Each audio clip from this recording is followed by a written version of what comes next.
The Adventures of Tom Sawyer by Mark Twain, Chapter 27, Trembling on the Trail. The adventure of the day mightily tormented Tom's dreams that night. 4 times he had his hands on that rich treasure, and 4 times it wasted to nothingness in his fingers, as sleep forsook him, and wakefulness brought back the hard reality of his misfortune. As he lay in the early morning recalling the incidents of his great adventure, he noticed that they seemed curiously subdued and far away, somewhat as if they had happened in another world, or in a time long gone by. Then it occurred to him that the great adventure itself must be a dream. There was one very strong argument in favor of this idea, namely, that the quantity of coin he had seen was too vast to be real.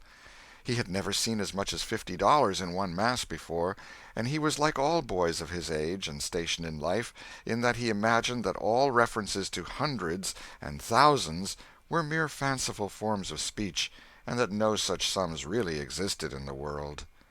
He never had supposed for a moment that so large a sum as $100 was to be found in actual money in anyone's possession. If his notions of hidden treasure had been analyzed, they would have been found to consist of a handful of real dimes and a bushel of vague, splendid, ungraspable dollars. But the incidents of his adventure grew sensibly sharper and clearer under the attrition of thinking them over, and so he presently found himself leaning to the impression that the thing might not have been a dream after all. This uncertainty must be swept away. He would snatch a hurried breakfast and go and find Huck. Huck was sitting on the gunwale of a flatboat, listlessly dangling his feet in the water and looking very melancholy. Tom concluded to let Huck lead up to the subject. If he did not do it, then the adventure would be proved to have been only a dream. "Hello, Huck."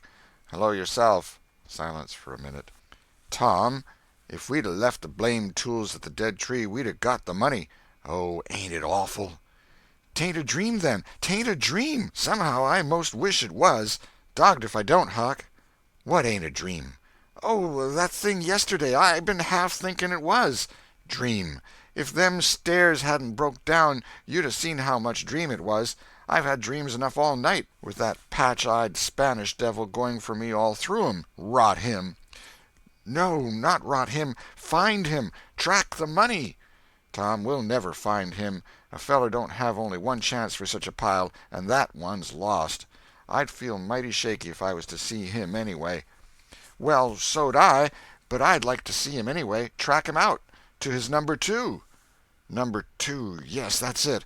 I been thinking about that, but I can't make nothing out of it. What do you reckon it is?" "I don't know. It's too deep. Say, Huck, maybe it's the number of a house." "Goody! No, Tom, that ain't it. If it is, it ain't in this one-horse town. They ain't no numbers here." "Well, that's so. Let me think a minute. Here, it's the number of a room in a tavern, you know." "Oh, that's the trick. They ain't only 2 taverns. We can find out quick. You stay here, Huck, till I come." Tom was off at once. He did not care to have Huck's company in public places. He was gone half an hour. He found that in the best tavern, number 2 had long been occupied by a young lawyer, and was still so occupied. In the less ostentatious house, number 2 was a mystery.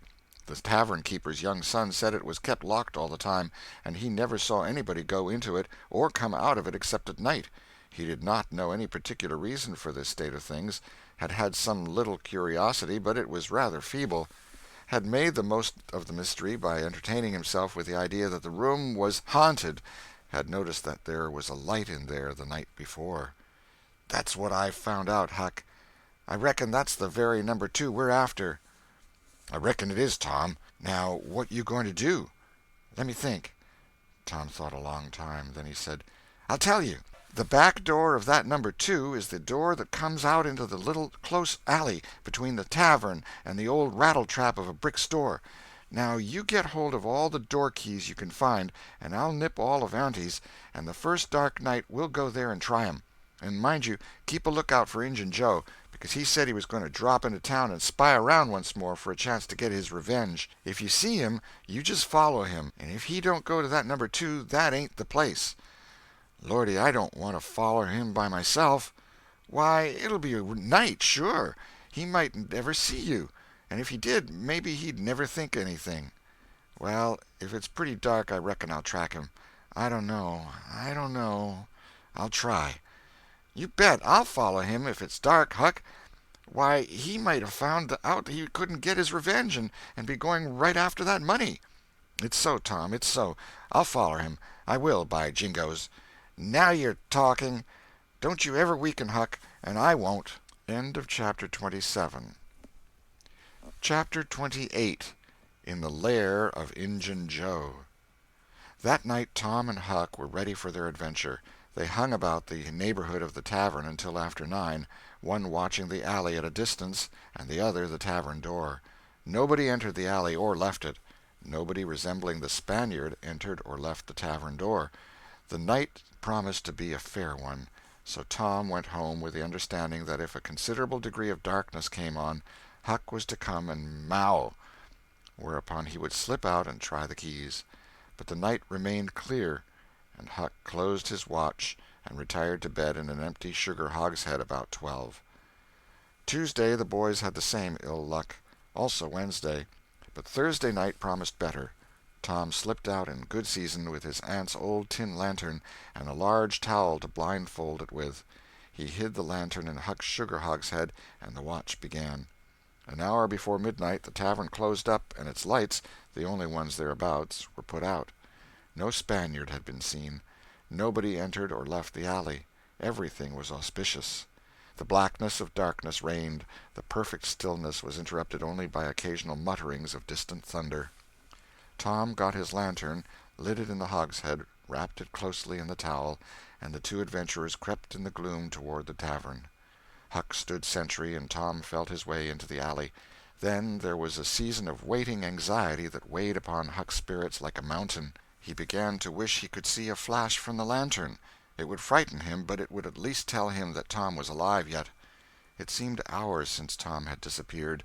Surely he must have fainted. Maybe he was dead. Maybe his heart had burst under terror and excitement.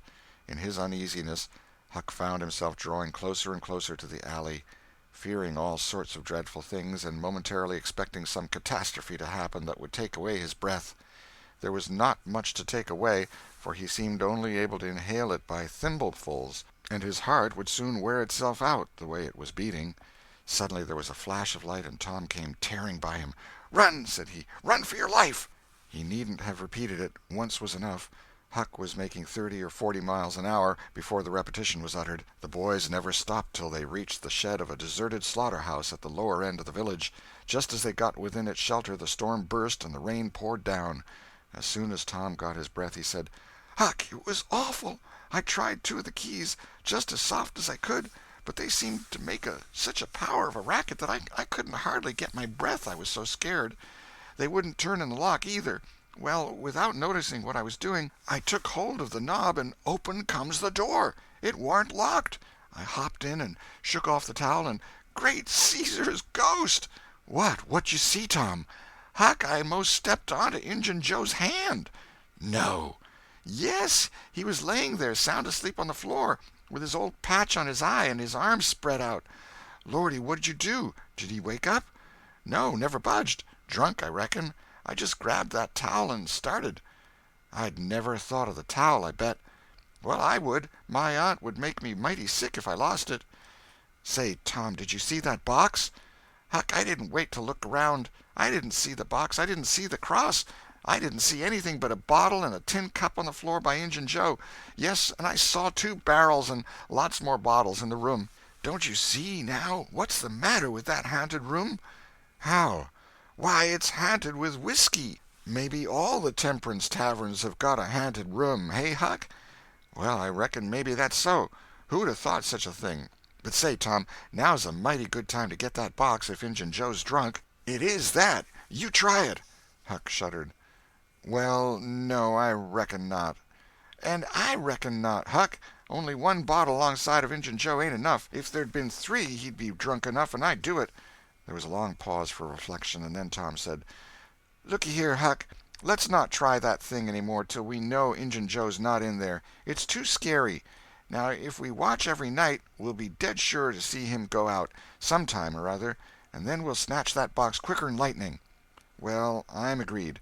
I'll watch the whole night long, and I'll do it every night, too, if you'll do the other part of the job." "All right, I will. All you got to do is to trot up Hooper Street a block and mow, and if I'm asleep you throw some gravel at the window and that'll fetch me." "Agreed, and good as wheat." "Now, Huck, the storm's over and I'll go home. It'll begin to be daylight in a couple hours. You go back and watch that long, will you?" "I said I would, Tom, and I will. I'll haunt that tavern every night for a year. I'll sleep all day and I'll stand watch all night." "That's all right. Now, where are you going to sleep?" "In Ben Rogers' hayloft. He lets me, and so does his pap's nigger man, Uncle Jake. I tote water for Uncle Jake whenever he wants me to, and any time I ask him he gives me a little something to eat if he can spare it. That's a mighty good nigger, Tom. He likes me because I don't ever act as if I was above him. Sometimes I set right down and eat with him, but you needn't tell that. A body's got to do things when he's awful hungry he wouldn't want to do as a steady thing. Well, if I don't want you in the daytime I'll let you sleep. I won't come bothering round. Any time you see something's up in the night, just skip right around and mow." End of chapter 28.